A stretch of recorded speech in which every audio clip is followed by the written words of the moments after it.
Membawa semangat nasihat Demokritus, lahir sebuah gagasan untuk membangun bangsa. Indonesia Belajar. Indonesia Belajar hadir dalam platform mobile aplikasi yang berisi motivasi, inspirasi, dan pengetahuan dari para pengajar yang ahli di bidangnya. Segera download.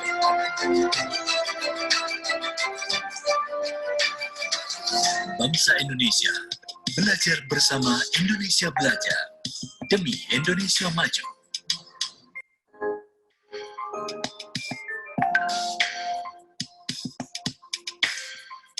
Selamat siang sahabat pembelajar, kita berjumpa kembali di seminar online yang diselenggarakan oleh Indonesia Belajar. Indonesia Belajar adalah sebuah media untuk belajar yang berisi tentang motivasi, inspirasi, dan pengetahuan yang disampaikan oleh para narasumber terbaik. Hadir dalam platform mobile aplikasi yang bisa di-download di Google Play Store dan App Store, juga bisa klik di website kita indonesiabelajar.id.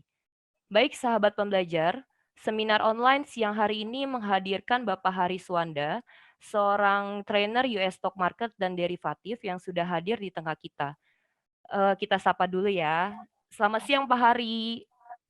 Halo, Halo selamat Pak, siang. bagaimana Indonesia Pak Belajar. kabarnya? Ya, luar biasa. Sip.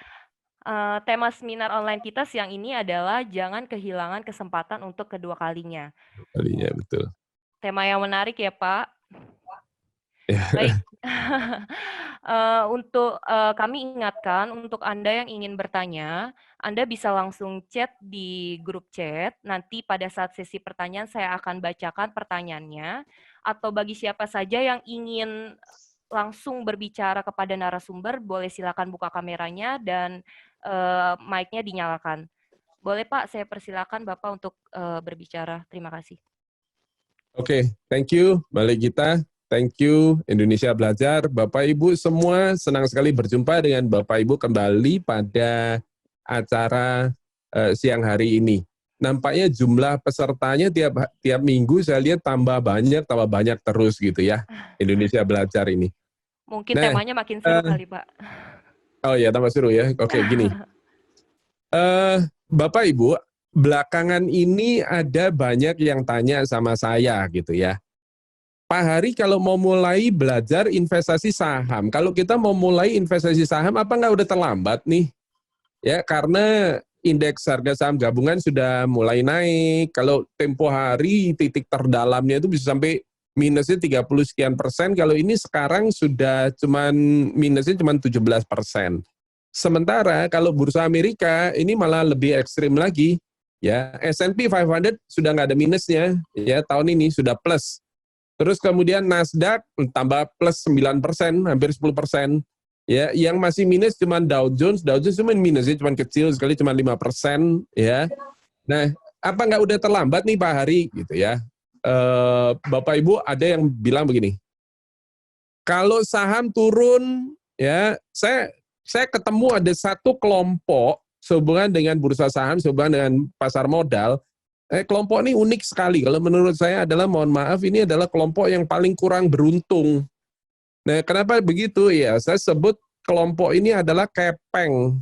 Ya, apaan kepeng? Nah, kepeng ini dia punya ciri khas kayak begini. Nomor satu itu adalah kalau saham lagi turun kayak begitu, kayak tempo hari itu, bilangnya adalah, Pak Hari saya nunggu bottom aja gitu. Ya, ini masih turun nih, tunggu bottom. Oke. Terus kemudian kalau saham sudah bottom, terus kemudian sudah mulai bergerak naik begini, dia bilangnya adalah apa nih? Yang kedua, ciri khasnya kedua keluar. Pak Hari saham udah ketinggian. ya ntar tunggu turun aja. Nah kalau turun balik lagi nomor 1 gitu. Nah terus saja deh kayak begitu, ya. Kepeng ini adalah singkatan dari kelompok pengamat gitu ya. Bapak Ibu, ya kerjanya cuma ngamatin doang gitu. Ya akibatnya nggak dapat hasil apa-apa gitu loh. Ketika saya bicara begini, biasanya timbul yang ketiga, komentar yang ketiga, jenis ketiga, sama dari kelompok pengamat juga, bilangnya adalah kan untung Pak Hari saya nggak masuk, kalau kan ternyata masuk terus pas kena crash yang tempo hari corona gimana? Bapak Ibu buat saya, sesudah saya ngalamin semua, ya tetap aja lebih untung yang kena crash daripada yang enggak. Kenapa? Paling enggak Bapak Ibu, orang yang pernah sekali ngalami kena crash di pasar modal, itu sudah dapat pengalamannya, dan itu mahalnya luar biasa. Itu pengalaman, itu harta yang tak ternilai, itu aset yang luar biasa. Saya nggak bisa jadi kayak begini kalau saya nggak pernah kena crash. Ya. Dan saya kena crash itu 2 kali. Satu adalah tahun 2000, kapok, ya. Terus kemudian baru mulai jalan lagi, benar-benar serius trading saham, itu mulai dari tahun 2003. Tahun 2008, saya ngalami, tapi saya selamat di tahun 2008, karena sudah punya pengalaman yang sebelumnya. Ya, pengalaman itu adalah luar biasa, itu tak ternilai. Dan dari situ, saya mau share pengalaman saya kepada Bapak Ibu, khususnya bagi orang yang bilang atau yang bertanya, ya ada banyak pertanyaan. Nomor 1 adalah Amerika itu coronanya juga belum selesai-selesai banget gitu ya. Coronanya masih tinggi, walaupun memang ada perbaikan. Nomor 2, ekonominya masih porak-poranda akibat corona, penganggurannya tertinggi ya sepanjang sejarah, 14%.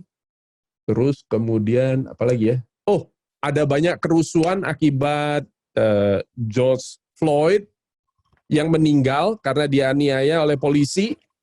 Ya, Anda semua tahu itu kan? Ya, Mbak Gita juga tahu kan pasti Tahu, beritanya Pak. George Floyd. Ya. Karena rasis, Pak. Ya, rasis ya, saya tahu rasis. Dan ini di mana-mana pada demo, pada kerusuhan gitu kan? Iya. Tapi kok indeksnya naik? Tapi kenapa kok saham naik, Dow Jones naik, S&P 500 naik, Nasdaq naik?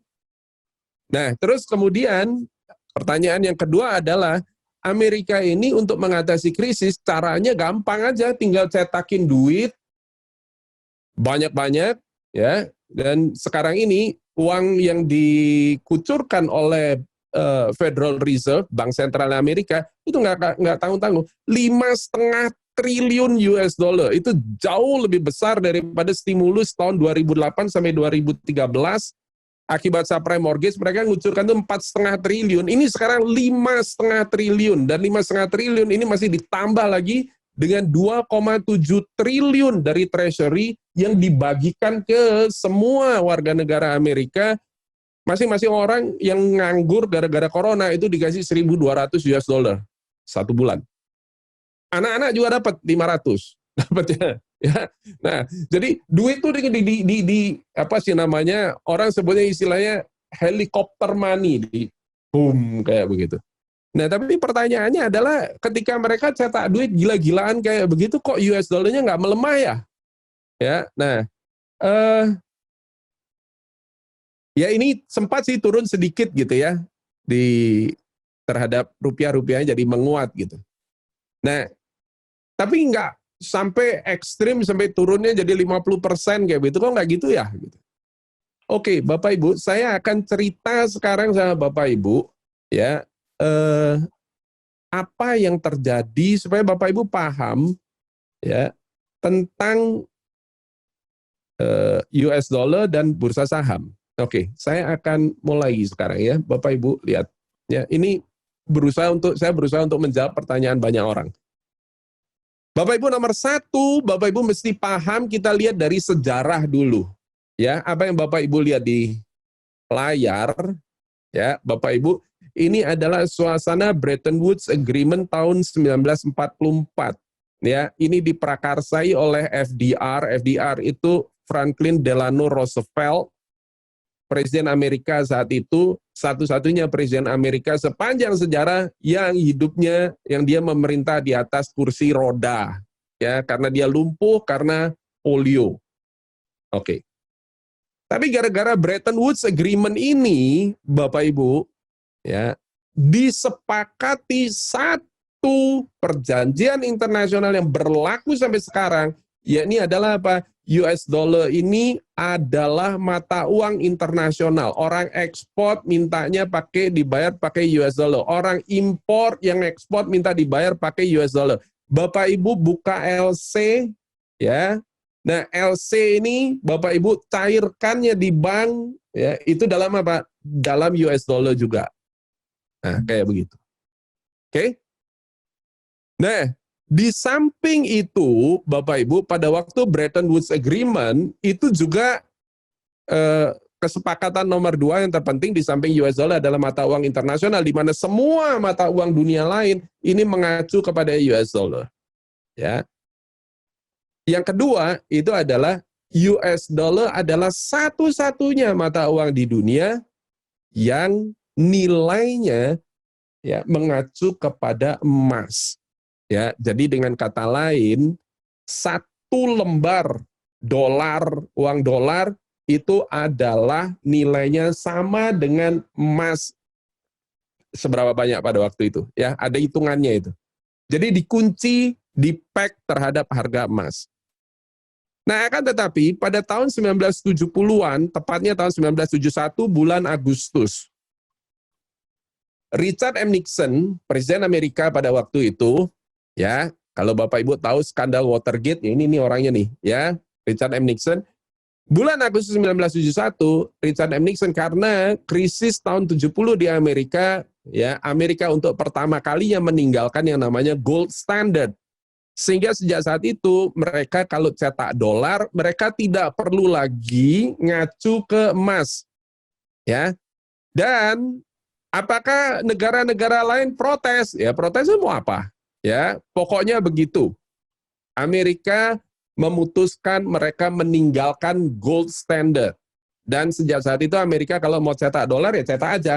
Kalau nilai dolar yang melemah akibat dia nyetak dolar banyak, ya itu urusannya, risikonya Amerika sendiri, ya, urusannya sendiri, tanggung jawab sendiri.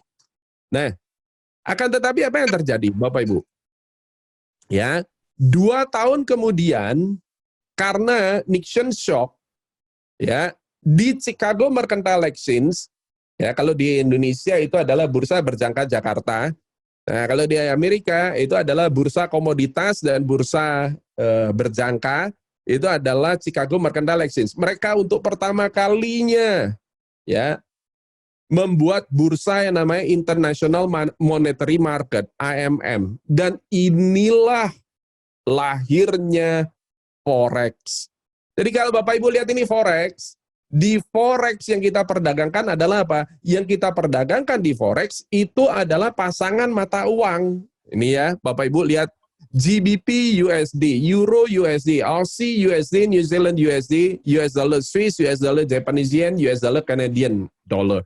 Bapak Ibu, coba cari, ada nggak satu aja mata uang, pasangan mata uang atau pairs ini yang tidak ada US dollar-nya? Ada nggak? Nggak ada. Semua pairs di dunia, semua mata uang dunia mengacunya ke mana? Ke US dollar. Ya, sesuai Bretton Woods Agreement. Akan tetapi, ya, US dollar yang sesuai Bretton Woods Agreement itu mengacu kepada emas, ini nggak lagi. Sejak tahun 71 Nixon shock itu tidak ada lagi. Ya, nah, dan International Monetary Market yang berkembang jadi CME sekarang, dan ini jadi Forex sekarang, ya, ini pasangan mata uang ini diperdagangkan di Forex. Oke. Nah, US dollar tetap menjadi mata uang dunia. Ya, semua transaksi di internasional ini menggunakan mata uang US dollar. Dan peran ini tidak tergantikan sampai sekarang. Walaupun Bapak Ibu ada yang bilang, oh sekarang ada Bitcoin Pak Hari, sekarang ada Ethereum, sekarang ada Litecoin. Ya saya tahu. Ya, nggak ada satupun orang ekspor di dunia komoditas. Coba saya tanya, Pertamina misal ekspor minyak mentah, crude oil ke Amerika atau kemana-mana, saya nggak tahu. Ya, mintanya dibayar pakai Bitcoin, Litecoin, Ethereum, atau minta dibayar pakai US dollar. Mintanya dibayar pakai US dollar, nggak ada mau yang lain-lain. Ya. Nah, kemudian Bapak Ibu,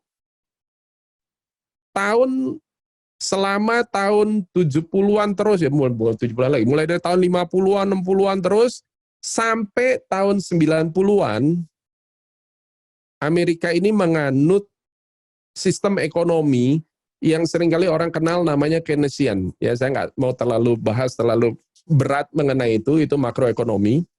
Nah, akan tetapi mulai tahun 1987, pimpinannya Federal Reserve atau Bank Sentralnya Amerika itu digantikan oleh orang ini. Ya, ini namanya Alan Greenspan. Oke. Alan Greenspan inilah yang merubah ya haluan ekonominya Amerika. Kenapa demikian? Mulai dari dia menjabat itu terjadi macam-macam. Nomor satu itu adalah Black Monday tahun 87. Salah satu crash terbesar di bursa saham Amerika. Dia berapa hari menjabat dia udah kena itu Black Monday. Terus kemudian ya ini dia Black Monday. Ya, crash parah, stock market crash parah. Nah, terus kemudian tahun 90 terjadi krisis lagi. Gara-gara apa? Gara-gara ya Irak invasi ke Kuwait mengakibatkan ya krisis minyak dunia. Ya, 90, 91, 92. Nah, terus kemudian sesudah itu tahun 2000 ya terjadi .com crash. Bursa crash lagi. Kemudian apa yang terjadi, crashnya belum selesai, baru tahun 2000 baru crash ya, belum buru-buru belum bisa recovery, buru-buru recovery ya, baru habis crash itu. Ya, kemudian apa yang terjadi? Terjadi peristiwa bersejarah ini 9/11. Twin Tower kena serangan teroris, hancur. Bapak Ibu. Jadi ada gelombang kehancuran berturut-turut ini ya, mulai dari crash tahun 87, resesi 90 ya, terus kemudian ada Twin Tower ini .com crash, terus kemudian ada Twin Tower crash ini ya, serangan teroris attack. Bapak Ibu, ya, dulu ya ada paham Keynesian itu, ini yang negara kita di Indonesia menganut ini. Ya, ini adalah apa? Untuk mempercepat atau untuk mendongkrak pertumbuhan ekonomi suatu negara, caranya adalah dengan mengandalkan belanja pemerintah. Karena itu kalau Bapak Ibu perhatikan, pemerintah kita ya fokusnya adalah apa? Bangun infrastruktur, bangun ini, bangun itu, bangun banyak-banyak ya, bangun jalan tol. Ini adalah meningkatkan belanja pemerintah, dengan demikian ya diharapkan terjadi multiplier effect. Orang banyak dapat kerjaan dari situ ya, dan dari situ ekonominya perlahan-lahan bertumbuh. Ini Keynesian. Ya. Faktor nomor satu yang terpenting untuk meningkatkan pertumbuhan negara adalah dengan mengandalkan belanjanya pemerintah. Makanya fokusnya di mana? APBN, Bapak Ibu. Ini nomor satu, ya, Keynesian. Sampai tahun 90 Amerika itu kayak begitu. Ya, tapi Bapak Ibu mulai dari tahun 90-an ya, di tahun 80-an itu 1 sampai tahun 89 ya, presidennya adalah Ronald Reagan, dan Ronald Reagan itu terkenal sekali dengan nama Reaganomics. Reaganomics ini adalah apa? Adalah ya dia tidak ngikutin prinsip nomor satu ya, dia bilang adalah pertumbuhan ekonomi suatu negara itu akan terbantu apabila pajak dipangkas habis. Jadi dengan kata lain, Ronald Reagan itu terkenal sekali dengan apa? Memangkas pajak dan menghapuskan regulasi. Jadi banyak deregulasi macam-macam. Ya, itu tahun 81 sampai tahun 89.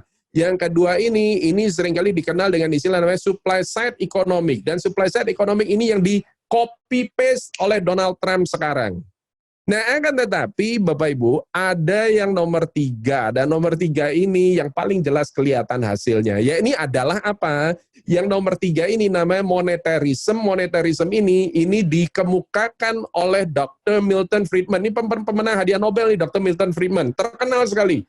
Ya, bagi kalangan ekonom ini terkenal sekali. Nah, Milton Friedman prinsipnya adalah apa? Adalah yang paling berperan banyak di dalam meningkatkan pertumbuhan ekonomi adalah kebijakan moneter. Dalam hal ini adalah bank sentral, dalam hal ini berarti adalah The Fed, dalam hal ini adalah The Fed menyediakan suplai uang. Jadi prinsipnya adalah kalau negara resesi banyak bisnis yang sakit, ya, untuk memulihkan ekonomi, caranya gimana? Caranya adalah disuplai uang sehingga korporat dan masyarakat ini tidak akan sampai kekurangan uang atau dalam bahasa kerennya disebut kesulitan likuiditas. Loh Pak Hari, mereka pakai duit The Fed itu, ya, apakah gratis? Enggak gratis, itu utang. Ya, lebih tepatnya mereka bukan datang ke The Fed ngemis minta utang begitu, enggak. Tapi ketika The Fed mengucurkan stimulus, ya The Fed ini, ya bank sentral ini membeli surat utangnya korporasi. Jadi Bapak Ibu, kayak perusahaan-perusahaan Bank Sentral Asia, terus kemudian Astra kalau di Indonesia ya, Bapak Ibu, terus kemudian ada perusahaan apa lagi gitu banyak, ya otomotif atau apa, mereka kekurangan uang, maka mereka langsung menerbitkan surat utang, dan surat utang inilah yang langsung dibeli oleh Bank Sentral, sehingga walaupun perusahaannya merugi, walaupun perusahaannya tidak ada duit, Bapak Ibu, tapi karena surat utangnya dibeli oleh Bank Sentral, maka mereka memiliki akses ketersediaan dana yang jumlahnya seberapapun mereka mau. Akibatnya tidak akan terjadi PHK, ya. Walaupun ada PHK, PHK-nya sedikit sekali, kecil sekali, ya. Gaji tetap dibayar, ya. Masyarakat consumer spending-nya juga masih bisa tetap tinggi. Negara terhindarkan dari resesi. Itu yang ternyata paling manjur dilakukan oleh Amerika setiap kali berhadapan dengan resesi. Nah, Bapak Ibu, Alan Greenspan menulis buku judulnya The Age of Turbulence. Buku ini bagus banget, dan Alan Greenspan bilang, ada dua, Bapak Ibu, prinsipnya monetarism yang diterapkan oleh Alan Greenspan. Yang pertama adalah Amerika adalah satu-satunya negara yang bisa cetak uang tanpa harus khawatir mata uangnya jadi melemah. Nih, prinsip nomor satu. Nomor dua, karena nomor satu ini, maka ya investasi yang paling aman di dunia itu adalah surat utangnya pemerintah Amerika atau US 30 Years Treasury Bonds.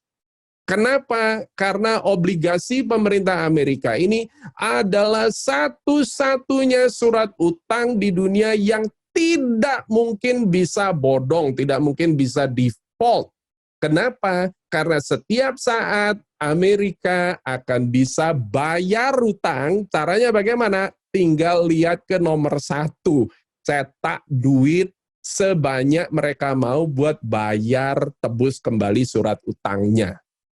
Ya, dua aturan ini adalah dasar monetarisme yang diterapkan oleh Amerika mulai dari tahun 90 sampai sekarang. Nah, karena itu, mari kita lihat sekarang.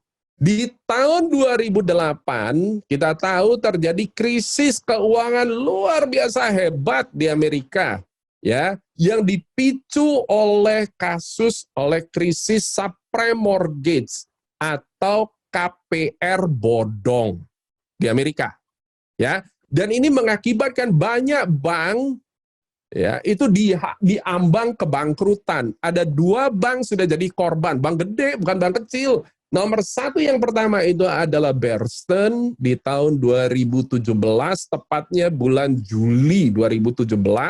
Kemudian Lehman Brothers ini terjadinya di tahun 2008, ya. 2007 itu adalah Bear Stearns, 2008 itu adalah Lehman Brothers. Lehman Brothers ini udah bank berdiri ratusan tahun. Bank terbesar nomor 4 di Amerika. Bangkrut, collapse. Nah, karena itu, ya, apabila ini dibiarkan, maka terjadilah yang namanya dampak sistemik. Yang pegang kontrak subprime mortgage atau CDO bodongnya Lehman Brothers ini, itu ada Merrill Lynch, ada Goldman Sachs, dan yang lain-lain. Dan mereka ini mengasuransikan obligasinya ke AIG. Akibatnya AIG ini, kalau mereka semua pada klaim AIG ini bakal bangkrut. Kalau AIG dibiarkan bangkrut, maka asuransi penerbangan, jadi pesawat kalau mau take off di Amerika itu harus ada asuransi penerbangan. Penerbit asuransi penerbangan cuman AIG. Akibatnya apa? Kalau ini biarkan bangkrut, maka ini tanggung renteng semuanya pada bangkrut semua. Ya, Amerika dalam 1 hari itu ekonomi frozen. Karena itu apa yang terjadi? Ya, Bank Sentral Amerika waktu itu the Fed itu adalah Ben Bernanke. Ini dia orangnya.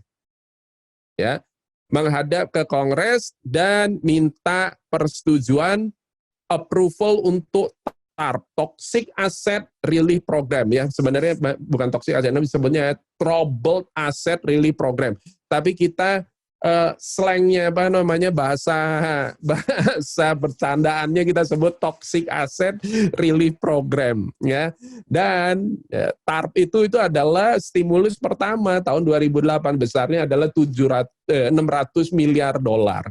Terus kemudian berturut-turut yaitu berapa bulan kemudiannya awal 2009 700 miliar dolar. Terus lanjut sampai tahun 2013 itu 4,5 triliun stimulus yang dikucurkan supaya apa? Supaya bank-bank ini nggak jadi bangkrut. Pokoknya kurangan duit dikasih pinjem sama The Fed, ya. Bunganya berapa? 0 bunganya, nggak ada bunga.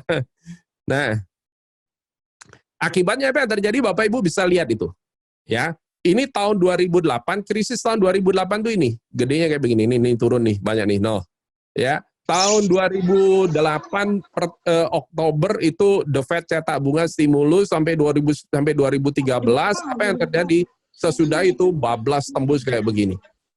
Nah, pertanyaan saya adalah begini, kalau Bapak Ibu lihat sekarang ini, ya, ada kerusuhan di Amerika, COVID-nya masih belum selesai, atau ada Brexit, tempo hari ada Brexit, waktu itu ya Bapak Ibu, jadi kalau Anda lihat, habis ini itu terus, masih ada krisis Yunani pada waktu itu, terus kemudian ada Brexit, terus kemudian, Anda lihat IHSG juga ikut ya, naik, itu recover, ini 2008, 2009, terus bablas, terus naik kayak begitu. Nah, pertanyaan saya adalah gini, di tahun 2013 ini Yellen menghentikan stimulus karena sudah selesai itu tahun 2013 itu. Ya. Nah, terus sesudah itu S&P 500 terbang kayak begini. Nah, pertanyaan saya adalah sekarang ini ada corona, ya. Terus kemudian ini selama 3 bulan ini turun kayak begini. Ya. Kemudian The Fed pangkas suku bunga sampai 0 dan kucurkan 5,5 triliun, jauh lebih banyak daripada yang tahun 2008. Pertanyaan saya adalah sederhana Bapak Ibu, ini teksnya juga dipangkas, terus kemudian kucurkan stimulus Treasury 2,7 triliun. Jadi total ditambah Treasury, stimulus Treasury sama The Fed itu total 2,7 tambah 5,5 berarti 8,2 triliun. Pertanyaan saya adalah gini sederhana Bapak Ibu.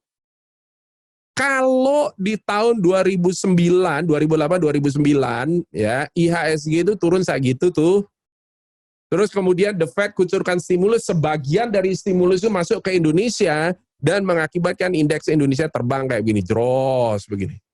Nah sekarang, ya, ada corona turun begini, dan kali ini Amerika mengucurkan stimulus hampir 2 kali lipatnya tahun 2008-2013, Pertanyaan saya Bapak Ibu, kalau 4,5 triliun itu sebagian masuk Indonesia, itu terbang kayak begini indeksnya. Nah sekarang ini double-nya daripada 2008-2013. Menurut Bapak Ibu kira-kira ini terbangnya sampai kemana nih? Ya, Anda lihat potensi kekuatan duit 4,5 triliun dibandingkan sekarang, ini 5,5 triliun ditambah 2,7 triliun dolar.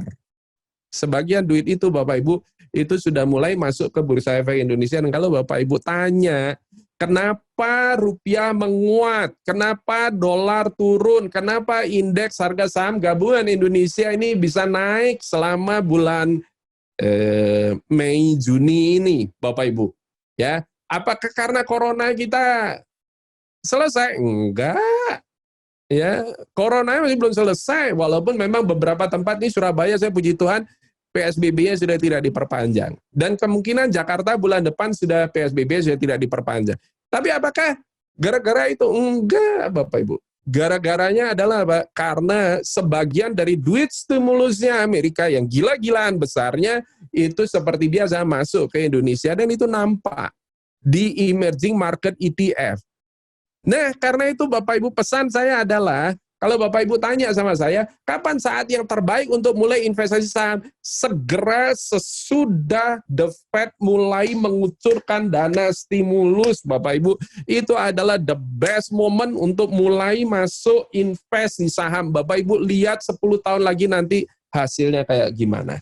Ya, Bapak Ibu, jangan sampai ketinggalan lagi. Jangan masuk kelompok pengamat. Sekian dari saya kembalikan ke Mbak Legita. Oke Pak, tadi di setiap krisis, misalnya krisis tahun 2000, tahun 2008 yang Pak Hari sampaikan tadi, negara-negara berusaha mengatasi dengan cara-cara sendiri, benar ya Pak? Ya, Nah, betul. dunia menyikapi kondisi krisis saat ini, menurut Pak Hari, bagaimana dengan solusi-solusi yang dilakukan oleh negara-negara di dunia? Ya, rata-rata sebenarnya kalau kita lihat ya, semuanya hampir sama sekarang. Nomor satu, Amerika kita tahu adalah caranya cetak duit ya. 5,5 triliun bank sentral dan ditambah 2,7 triliun treasury.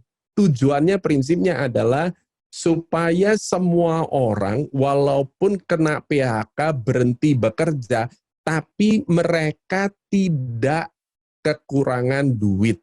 Mereka sampai tidak ada likuiditas. Yang penting tuh kantongnya ada. Selama kantongnya masih ada, maka consumer spending masih ada. Dan kalau consumer spending ada, maka itu artinya ekonomi masih berjalan. Ini prinsip monetarism, ya, Milton Friedman. Dan ini sudah terbukti selama sekian dekade, itu yang paling ampuh. Obat resesi paling manjur itu adalah apa? Adalah duit. Selesai. Ya, uang itu adalah darahnya ekonomi. Ketika resesi, langsung transfusi darah, selesai. Nah, mari kita lihat sekarang. Ya, sesudah Amerika, apalagi Jepang. Apa yang dilakukan oleh Jepang? Sama. Ya, Bank of Japan itu memangkas suku bunga sampai negatif, tapi Bank of Japan tidak sanggup mengucurkan stimulus seperti Amerika gedenya. Bank of Japan itu stimulusnya cuma sekitar 100 triliun yen atau kurang lebih hampir 1 triliun US dollar. Ini adalah stimulus terbesar kedua sesudah Bank Sentral Amerika. Oke, lanjut. Jerman sama, ya. Saya ada datanya. Ya, Jerman itu kalau nggak salah sudah mengucurkan sekitar 300 miliar dolar ya kalau didolarkan. Terus kemudian Australia sama cetak duit juga. Terus kemudian apa yang saya belum sebut ya. Jadi Bank of England, Bank of England juga sama ya, walaupun tidak ada besarnya menyamai Jepang sama Amerika. Yang terbesar adalah Jepang sama Amerika. Ya, cetakin duit banyak-banyak. Tujuannya adalah apa? Supaya korporasi semuanya tidak sampai kekeringan, kekurangan likuiditas. Kalau mereka tersedia likuiditas, dalam artian adalah apa? Bukan duit gratis, utang, tapi bunganya berapa? Bunganya 0 atau 0,5, ya kayak gitu ya. Bunganya kecil sekali. Nah, mekanismenya gimana ya? Lewat market. Si perusahaan yang butuh berutang itu menerbitkan surat utang atau namanya corporate bonds. Corporate bonds inilah yang dibeli oleh bank sentral.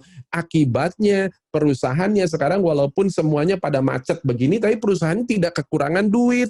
Kalau tidak ada kekurangan duit, maka duit ini bisa digunakan buat gaji karyawan. Karyawannya tidak PHK, maka penganggurannya bisa ditahan. Walaupun tetap ada terjadi layoff, tapi masih mending. ya, daripada nggak ada sama sekali. Nah, ketika perusahaannya tidak lay off karyawan, berarti kan karyawan masih tetap ada gaji. Gaji ini sanggup dipakai oleh karyawan buat apa? Buat belanja. Nah, karena itu consumer spending masih terjaga, ekonomi itu masih jalan. Kayak begitu Mbak Legita kira-kira. Ya, yang dilakukan negara-negara adalah apa? Adalah mereka stimulus. Oke. Pak, tadi Bapak juga sampaikan kita bisa investasi di pasar saham. Ya, benar. Ketika The Fed kuncurin dana. Nah, bagaimana Pak caranya kita bisa investasi pada saat yang tepat? Terus indikator apa yang bisa kita lihat, Pak? Iya. Oke ya, berarti goal saya kalau sudah nyampe pada pertanyaan itu, berarti sampai tahap ini sudah setuju ya bahwa ketika ada krisis, terus kemudian ini disikapi, jangan lihat indikator ekonominya. Banyak orang salahnya adalah apa? Loh Pak Hari, bukannya indikator ekonomi masih jelek banget, tapi sahamnya sudah naik kayak begini. Berarti ya pasar modal atau bursa saham mendahului indikator ekonomi dong. Sudah dari zaman bahula itu kayak begitu. Ya, bursa saham yang menjadi indikator ekonomi atau bursa saham yang ngikuti ekonomi. Banyak orang bilang bursa saham ngikutin ekonomi, salah, kebalik. Ya, bursa saham tuh dari zaman bahula, ya, itu adalah indikatornya ekonomi. Nggak percaya? Lihat ini, tahun 2008-2009. Di tahun 2009, indikator ekonomi itu pada busuk semua, pada jeblok semua, pada nggak karu-karuan. Tapi kok indeks sahamnya naik tahun 2009. Tahun 2010 itu mulai ada krisis Eropa, tapi indeks sahamnya naik tuh.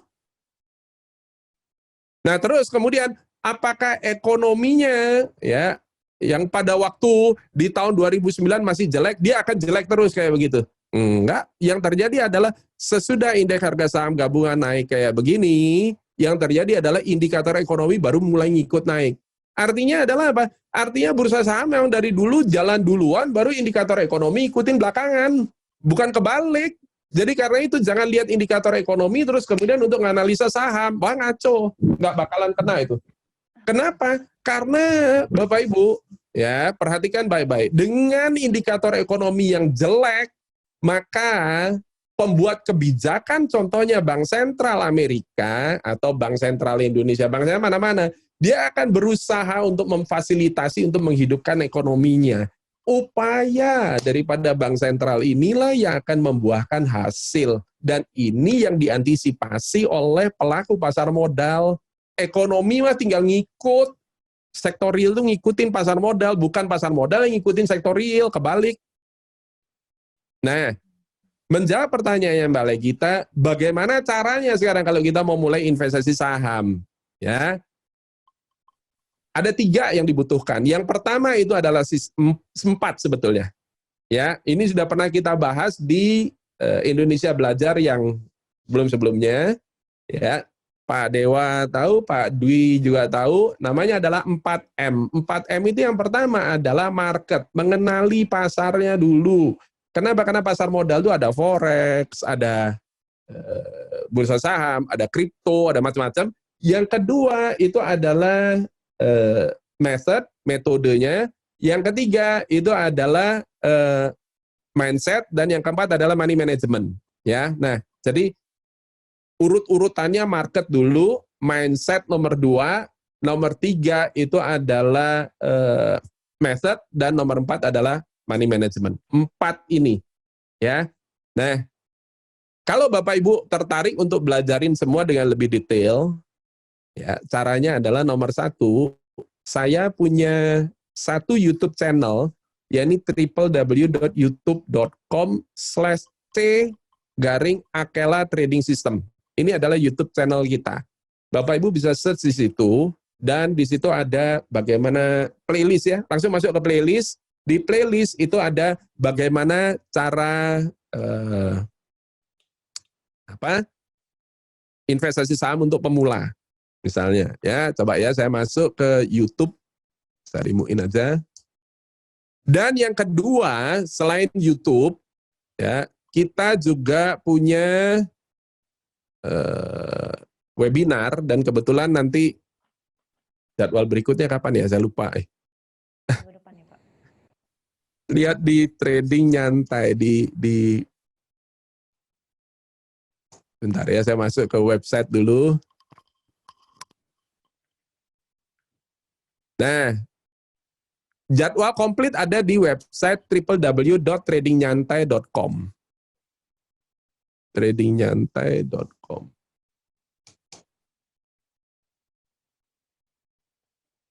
Nah, ini.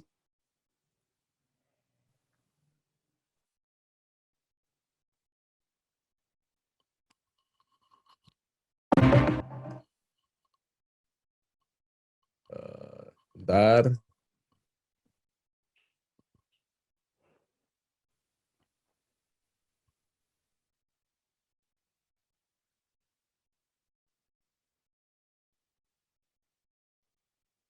Mana sini?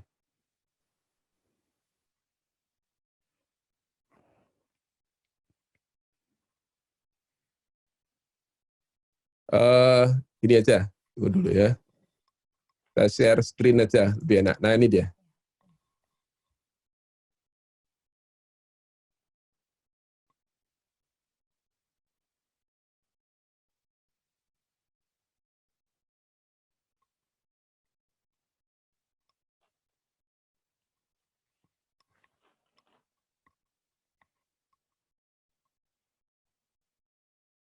Oh, kok nggak bisa ya?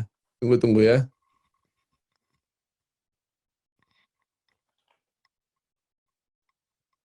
Gini deh, pokoknya masuk ke tradingnyantai.com. Saya mau demoin, tapi kok nggak bisa switch, saya punya layar. Oh, ini bisa nih. Oh, kok nggak mau ya?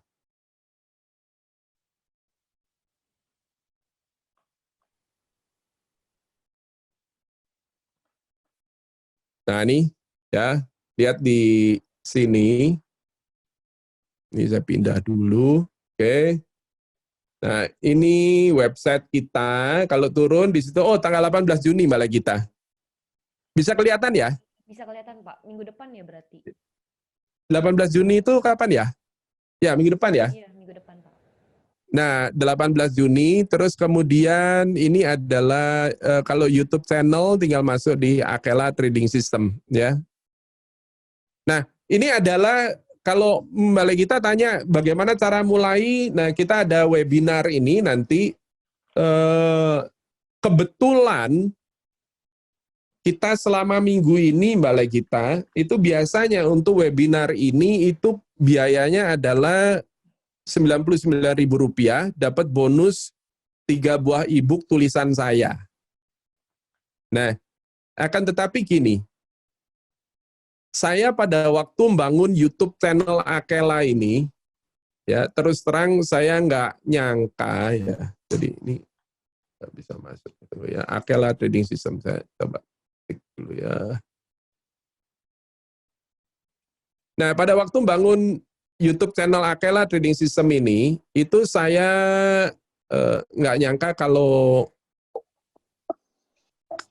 apa namanya bisa berkembang begitu cepat, ya. Nah, saya mengucap syukur kepada Indonesia Belajar, juga kepada teman-teman semua, ya. Ini kemarin, minggu lalu ya, ini dapat ucapan selamat dari Google, dari YouTube. Karena sudah melampaui batas, ya. Batas apa? Batas monetisasi ya, 1.000 subscriber. Padahal ini baru mulai 6 bulan nggak sampai nih. Ya. Nah, jadi sebagai ucapan syukur saya kepada Bapak Ibu semua, kepada subscriber, kepada Indonesia Belajar, ya, selama minggu ini Anda bisa dapatkan webinar ini free, ya, gratis. Tinggal masuk ke tradingnyantai.com. Nah, ini tradingnyantai.com. Nah, klik ini, saya mau daftar sekarang. Udah, that's it. Ya, tanggal 18 Juni jam 19 ya, jam 7 malam sampai jam 9 malam. Ya, kita akan ketemu di situ. Saya akan jelaskan kepada Bapak Ibu bagaimana orang yang sama sekali awam dalam hitungan kurang dari 3 detik dia bisa tahu kapan saatnya buy, kapan saatnya sell. Dalam kurang dari 2 menit dia bisa menemukan mana saham yang punya potensi untuk naik, kayak begitu. Ya. Oke, baik Pak. Ini ada pertanyaan dari Pak Rian. Pak Hari, di mana tempat yang Bapak rekomendasikan untuk memulai investasi saham bagi pemula? Apakah aplikasi online juga bisa? Tunggu, saya kurang paham yang dimaksud dengan tempat. Tempat itu adalah apa ya? Tempat itu apakah broker kah? Ataukah yang dimaksud apa ya sama beliau? Nah, kalau yang dimaksud adalah sekuritas, ya, jadi kalau yang dimaksud itu adalah sekuritasnya, maka pilihlah sekuritas yang benar gitu ya. Maksudnya sekuritas Pak, kata Pak Rian. Sekuritas. Nah gini, Ya, sekuritas itu, ya sekuritas ini ada sekuritas Bursa Efek Indonesia atau sekuritas untuk Bursa Amerika. Kalau Bursa Amerika, maka pastikan yang benar ya. Kenapa? Karena ada banyak sekali yang online itu abal-abal loh. Bagaimana cara tahu benar apa enggaknya? Gampang, ya. Masuk ke websitenya, ya. Misalnya sekuritas ABC, ya, .com. Masuk ke sana dan turun scroll down, cari keterangannya di situ. Sekuritas ini regulasi license-nya, jadi izin perizinan dan regulasinya itu di mana? Kalau Bursa Amerika itu harus ada SIPC, Security Investment Protection Corporation, SIPC. Kemudian ada FINRA, FINRA. Ini harus ada. Ya. Kemudian kalau dia juga memberikan mengakomodasi perdagangan berjangka kayak gold, crude oil, futures, dan lain sebagainya, maka dia harus terdaftar di NFA, National Future Association. Dia harus terdaftar di CFTC, ya, Commodity Futures Trading Commissions, CFTC. Nah, kalau di Indonesia itu adalah Bapepti. Nah, di luar ini jangan masuk, ya, itu abal-abal. Kalau nggak ada 4 ini, jangan masuk, itu abal-abal, ya. Kemudian kalau di Indonesia sekuritasnya betul-betul sekuritas yang terdaftar resmi di Bursa Efek Indonesia. Kalau enggak, maka itu lagi-lagi abal-abal.